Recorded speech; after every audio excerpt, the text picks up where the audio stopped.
There's all of this beautiful part of the story that I like, but the result was the result was, ooh, ooh, ooh, ooh, what just happened? All those resources went into that, and it wasn't the home run that it could have been.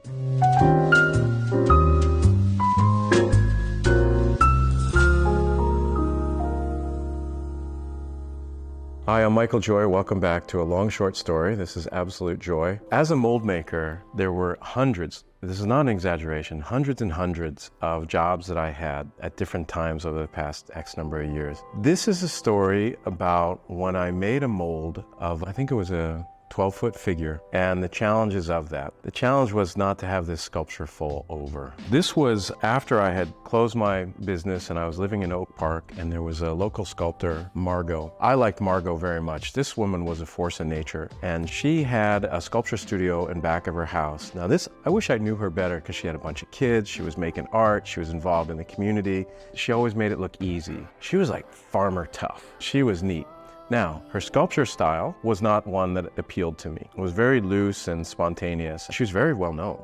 I mean, she made a good living making art, and I think still does. At the time, because I had proximity to her house, she was like, can you make the mold of this figure that I have in my studio so that I can send the molds to the foundry? Usually, the way it works, if you're making a larger than life size sculpture, is the artist will make a maquette. That maquette goes to the foundry. At the foundry, they point it up, meaning the sculptors within the foundry actually build the sculpture, whatever size it is, because then it's all under their control. They can make the molds and the whole process is there. And the artist will come down to do some touches and things like this. Not Margo. She built the whole damn thing on her own. This was in sort of an aluminum pole shed building, and the sculpture was of a priest. She was very involved in church art. This was to be placed in front of a particular building at DePaul University. When I saw the sculpture, I was like, oh, it was green, big man in a suit with these giant hands, and it was kind of leaning forward. Now, I called it Shrek. But you have to be careful in business to not give your projects a nickname that will not appeal to the client, because if you keep saying Shrek this, Shrek that, Shrek this, and then Margo comes in and you call it Shrek, it's not good,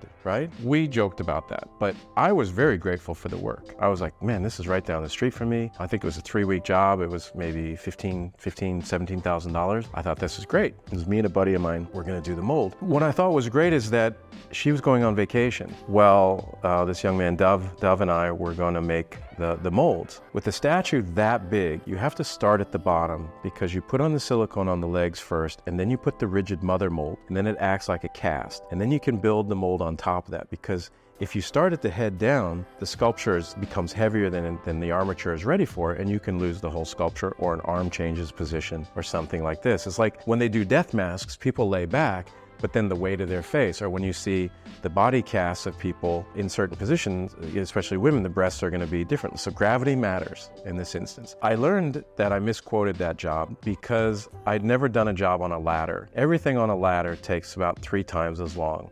Up the ladder, down the ladder, and the ladder fatigue is tremendous. I should have gotten special boots that were like L-shaped to just hold me on the ladder, because I was extending my calves all day long.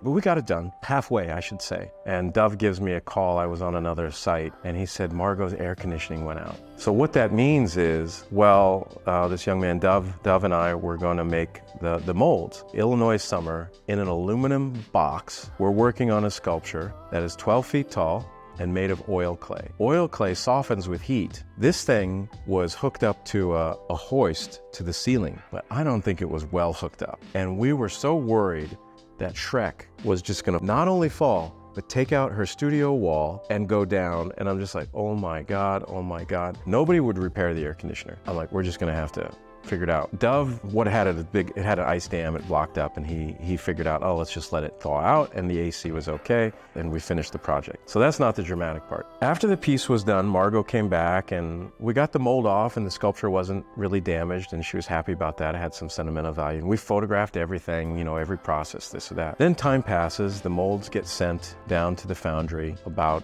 6 or 8 months later, the reveal of this statue in front of this building is made, and it was not well received by everybody, students in particular. They had a similar criticism as I did, that this sculpture was heavy, big-handed, and forceful. And I thought, this is supposed to be of a religious man who I thought would have a more nurturing quality. Instead, they sat him up on a big pedestal, overbearing with these hands. I was like, oh my God, what's happening? This is not well positioned. And then it got worse because as you came out the front door of the building, here's the front doors, the sculpture was right here in front. Remember, it was up higher. It was a man in a suit leaning forward. So you come out the front door and you see this priest's ass, and you're kind of looking up at his, and it's like, oh my God. Every time you come out that door, you're seeing this man's ass. I'm like, couldn't you have gone 3/4 view? Couldn't you have just done that? What happened? Like I said at the beginning, this is not I like Margo, now I'm going to insult her. This is about the person and the work. Large-scale projects do not always get seen through, in my mind, the way they should be. There's a lot of public sculpture out there that's very large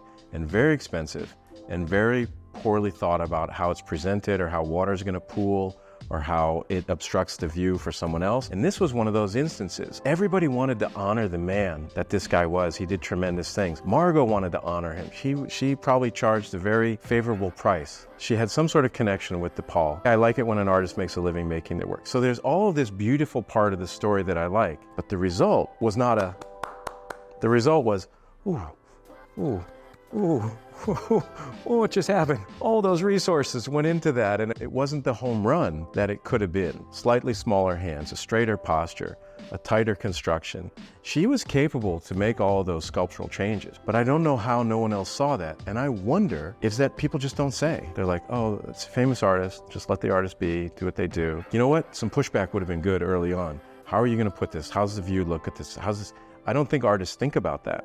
And then all of a sudden their work is diminished, and that remained a very controversial piece for a very long time. And why would you want to put a sculpture out there that had the intention of love and philanthropy, and now everybody walks by and they want to put graffiti on it? That's a backfire to me. The moral of the story there is, if you're going to make something giant, consult with some other people. Think it through, A to Z. How does it look when it's finished? Nowadays you can do a computer mock-up and it should be pretty easy, but they had Photoshop back then. I think that the enthusiasm of completing a job is not enough to make the job successful. And I think that's what happened there. Was Margo is an indomitable spirit. She is incredibly optimistic and sees the beauty in everything. And I think that that beauty let her be blind aesthetically to how that sculpture was positioned in that particular place. And it was green. It just begged for the Shrek, and Shrek had just been launched. The timing of do you see the timing of everything? It's not me casting stones at all these things. I'm like, no, here's why it lined up. The hands, the posture, the greenness, the kids were seeing those movies. Do you know if that sculpture is still there? I don't know.